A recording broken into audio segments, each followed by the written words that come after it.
안녕하세요. 저는 일교구 구속과 두나미스 성가대를 섬기고 있는 정주의 집사입니다. 먼저 부족한 저를 은혜로운 자리에 서게 하신 주님께 감사드립니다.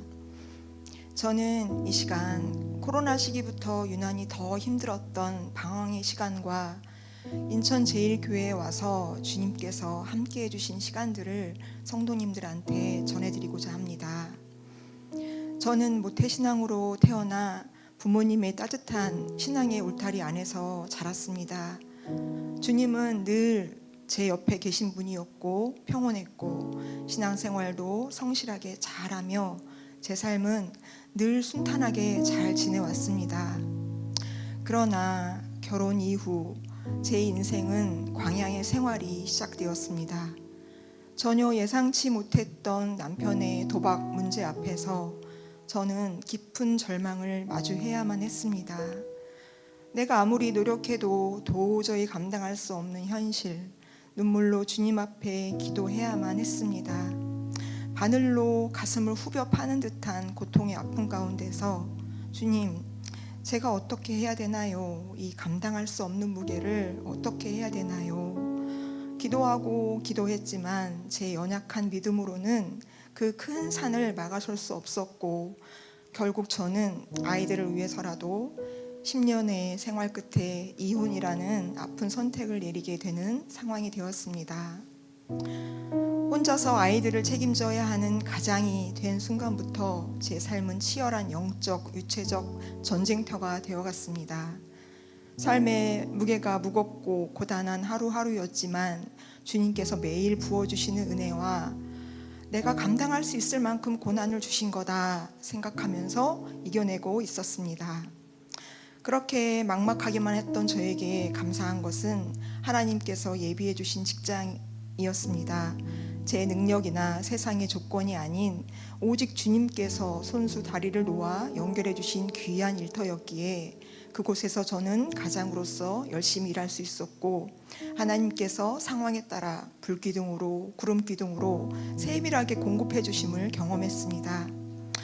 그렇게 주님이 함께 해주신 걸어온 길이 쌓여서 감사하게도 저는 지금까지 그 직장을 성실히 다니며 아이들을 바르게 키워낼 수 있었습니다.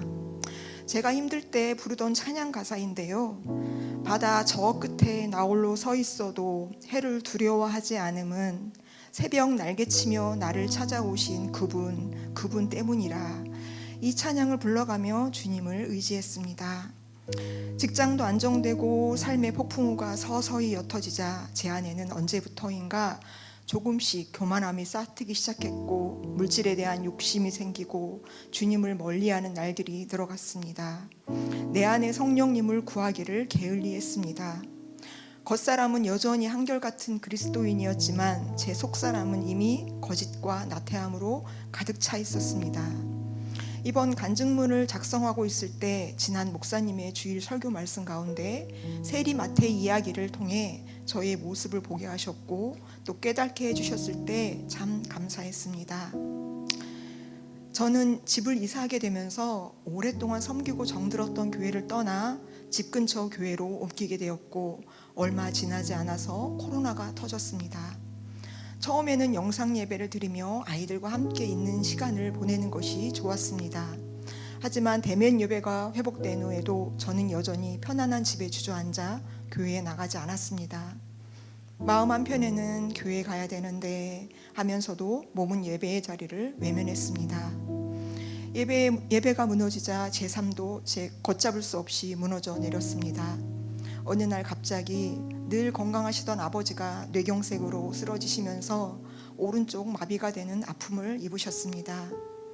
온 가족이 낙심과 슬픔에 잠겼고 도저히 믿기지 않는 현실의 고통은 계속되었으며 겨우 마음을 추스릴 즈음 이번에는 어머니마저 질병으로 병원에 입원하시게 되었습니다.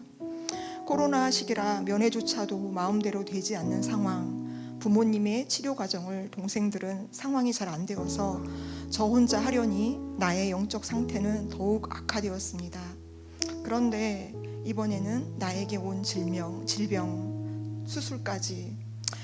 하나님, 왜 도대체 이러시는 건가요? 이렇게까지 하실 수 있으신가요? 저 너무 힘들어요 하면서도 저는 내 힘과 내 의지로 이 고통을 버텨내려 했습니다. 아니, 하나님을 붙잡을 힘도 그때는 없었습니다. 하나님을 떠난 나의 의지는 독이 될 뿐이었습니다. 저는 점점 예민해지고 신경질적으로 변해갔습니다. 나의 예측 불가능한 감정은 어디로 튈지 몰랐고, 제 안에는 부모님과 동생들에게 짜증을 내고 화를 품고 사는 추악한 나의 모습들, 마치 사탄이 나를 조종하는 것 같았고, 정신적인 환자가 되어가는 제 모습에 스스로 큰 충격을 받았습니다. 더 이상 물러설 것도 버틸 힘도 없이 만신창이가 되던 어느 날 어머니께서 지나가듯 말씀하셨습니다. 이제 교회 좀 가라.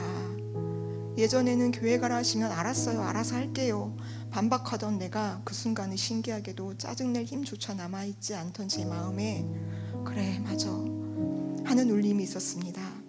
마침 그즈음 친구도 인천제일교회로 나오라고 손을 내밀어 줬습니다.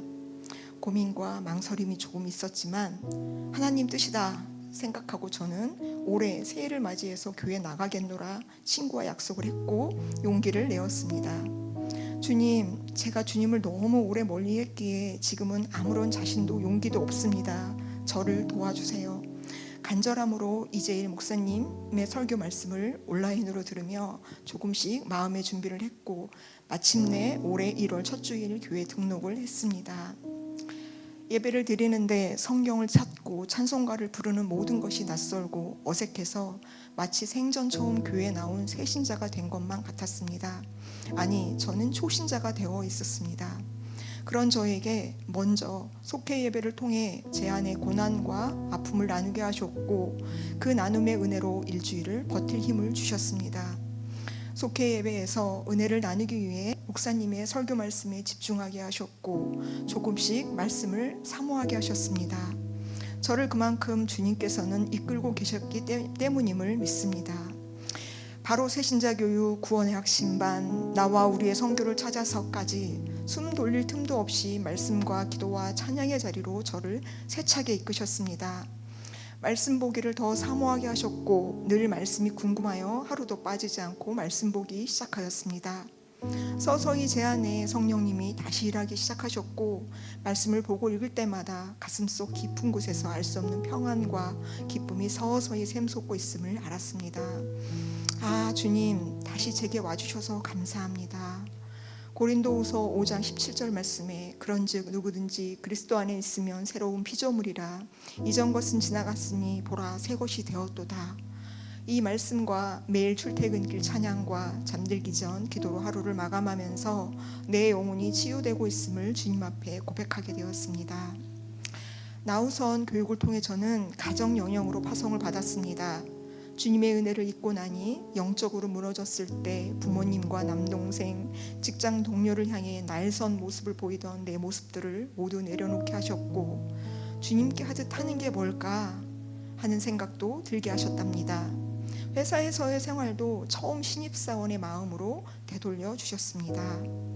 또 연로하신 부모님을 생각하며 얼마 남지 않은 인생의 나그네 길을 불편하시지 않게 기쁘게 천국하시는 그날까지 마음 아프시게 하지 말자, 그런 마음을 주신 것도 주님께 감사드립니다. 코로나 시기부터 지난 5년의 세월은 사탄이 저를 처절하게 흔들었던 시기였습니다. 지금도 저는 그 어두웠던 영적 침체의 시간이 다시 찾아올까 두렵고 떨리는 마음이 있습니다. 그렇기에 저는 이제 매일 깨어 기도하려고 합니다.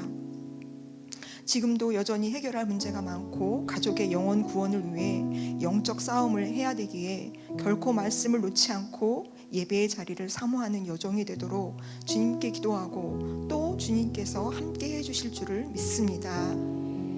이제 간증을 마무리하려고 합니다.